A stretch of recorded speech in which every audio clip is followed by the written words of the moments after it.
बिस्मिल्लाहिर्रहमानिर्रहीम। अस्सलाम वालेकुम।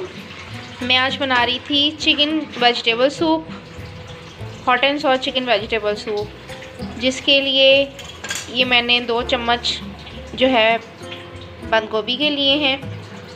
ये 1 कप स्मैश की बॉयल और स्मैश की हुई चिकन है। ये स्प्रिंग ऑनियन भी मैंने 2 चम्मच लिए हैं। इसी तरह चॉप हुई भी मैंने शिमला मिर्च भी 2 चम्मच लिए हैं और गाजर भी। ज़्यादा गाजर डालने से फिर ये है कि बहुत ज़्यादा मीठा मीठा लगता है। और ये मैंने चिकन की यखनी ली है, जो मैंने हड्डियों वाला चिकन लेके उसकी अच्छे से निकाल ली थी यखनी। तो ये देखें, ये इसके ऑयल से ही आपको अंदाज़ा हो रहा होगा ये कितनी गाढ़ी और ज़बरदस्त है। और ये मैंने खूब काप के इतनी गाढ़ी कर ली है यखनी को। तो अब हमने इस यखनी के अंदर ये सारी वेजिटेबल्स और ये चिकन को ऐड कर देना है।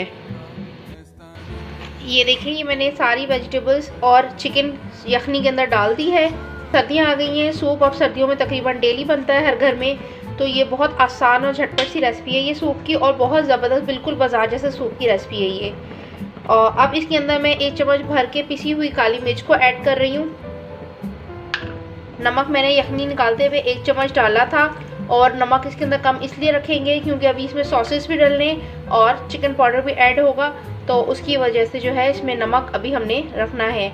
अब ये वेजिटेबल्स कुक होना शुरू, आप चाहें तो इसमें और भी वेजिटेबल्स डाल सकते हैं। मैंने इसमें ये जस्ट 4 डाली हैं। चाहें तो कॉर्न्स, ब्रोकली, मशरूम्स, जो आपका दिल करे आप वो इसके अंदर ऐड कर सकते हैं। लेकिन मैंने फ़िलहाल ये 4 ही डाली हैं क्योंकि मेरे बच्चों को सिर्फ यही 4 वेजिटेबल्स पसंद हैं सूप में। इसके साथ हम इसके अंदर डालेंगे 2 चम्मच के करीब सोया सॉस। ये हमने इसके अंदर ऐड किया। इसे ये देखें, एकदम सूप का कलर चेंज हो जाता है। और चिकन को अच्छे से श्रेड इसलिए किया है कि ये पूरे में फैलती है ना, तो इसकी लुक बहुत प्यारी आ जाती है। ये थोड़ा सा पकने लगता है तो फिर हम इसके अंदर सिरका ऐड करेंगे। हमने फुल कुक वेजिटेबल्स को नहीं करना, हल्की सी ज़रा कच्ची सी हो, और ज़्यादा फुल कुक भी सूप में अच्छी नहीं लगती है वेजिटेबल, वरना सालन का फ्लेवर आ रहा होता है। तो इसलिए अब ये थोड़ा सा पकने लगता है तो फिर हम जो है ना इसके अंदर और सॉसेस को ऐड करते हैं। यहाँ पे मैं आपको एक बहुत इंपॉर्टेंट बात बताने लगी थी जो मैं करती हूँ। मैं इस तरह से ना पैकेट्स बना लेती हूँ वेजिटेबल्स के सूप के लिए। थोड़ी सारी वेजिटेबल्स को जो है ना मैं इसके अंदर पैकेट एक बना के रख लेती हूँ, ताकि जब ज़रूरत हो तो उस टाइम फिर ये झंझट ना हो कि हाय वेजिटेबल्स घर पे मौजूद नहीं है तो वेजिटेबल सूप कैसे बनेगा। ये मैं थोड़ी सी गाजर, बंद गोभी, शिमला मिर्च और ये हरा प्याज जो है ना मैंने एक पैकेट बना लिया जितना एक सूप के लिए ज़रूरी होता है। और ये आराम से आप फ्रीज़ करें, क्योंकि आप बाज़ार से भी तो फ्रोज़न वेजिटेबल्स लेते ही हैं ना, तो आप वो भी तो डालते हैं इसके अंदर। तो इसके अलावा आप मटर वगैरह जो जितना पोर्शन आपको चाहिए वेजिटेबल्स का वो उतना थोड़ा लेके तो वो आप जो है ना एक पैकेट बनाएं और फ्रीज़ कर लें। जब ज़रूरत हो निकाला, ये फ्रीज़ हुआ ही पैकेट आप डायरेक्ट यखनी में डालें और इसको फटाफट सूप बना लें आप अपना।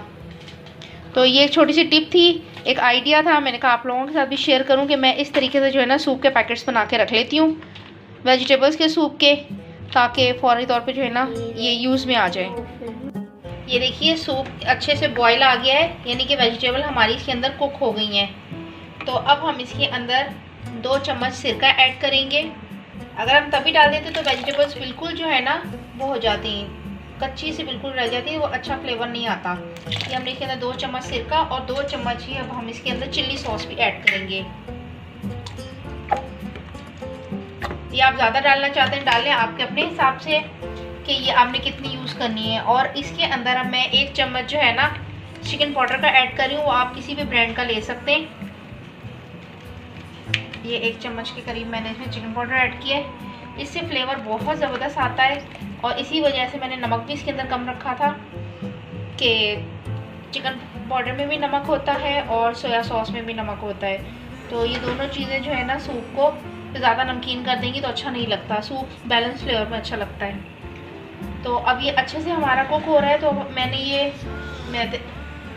मैंने ना ये कॉर्नफ्लोर की स्लैरी बनाई है। अब वो मैं इसके अंदर आहिस्ता मिक्स करती जाऊंगी और साथ इसका चम्मच चलाती रहूँगी। अगर हम चम्मच चलाना छोड़ देंगे तो इसके अंदर गुठलियाँ बन जाएंगी। तो इसलिए ये जब तेल गर्म खौल जाए तो आपने इसके अंदर जो है ना ये कॉर्नफ्लोर की स्लैरी ऐड करनी है। तो अपने हिसाब से आप देखें कि आपने कितना गाढ़ा रखना है सूप। ये मैंने 3 से 4 चम्मच लिया कॉर्नफ्लोर, कि ज़रा थिक सा सूप अच्छा लगता है। ये देखिए, ये फ़ौरन थिक होना शुरू हो जाता है। कंसिस्टेंसी बता देती है कि ये किस तरीके से जो है ना थिक हो रहा है।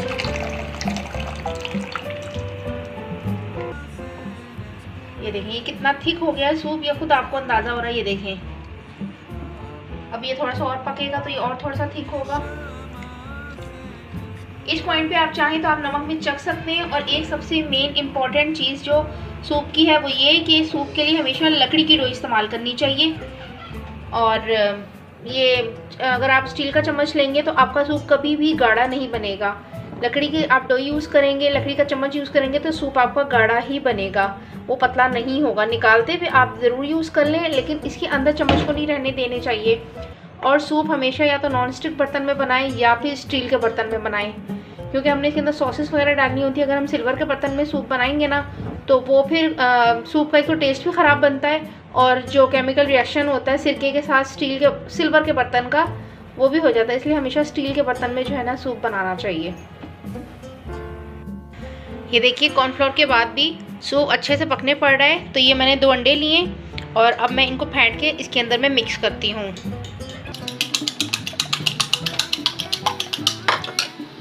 ये अच्छे से अंडे फेंट दिए और ये चम्मच हमने चलाते जाना है और अंडे इसमें मिक्स करते जाने हैं। ये देखिए ये अंडे के साथ भी पकने पड़ गया है। इसको हम सिर्फ 2 मिनट तक कुक करते हैं और फिर मैं आपको ये सर्व करके दिखाती हूँ मज़ेदार सा हॉट एंड सॉर सूप। ये मज़ेदार सा hot and sour soup ready है, hot and sour vegetable soup. उम्मीद है आपको मेरी ये रेसिपी अच्छी लगी होगी। अच्छी लगे तो प्लीज़ चैनल को लाइक, सब्सक्राइब और कमेंट ज़रूर कीजिएगा और अपने फ्रेंड्स एंड फैमिली में शेयर भी ज़रूर कीजिएगा। और सर्दियों को एंजॉय कीजिए यही सूप रोज़ बना के।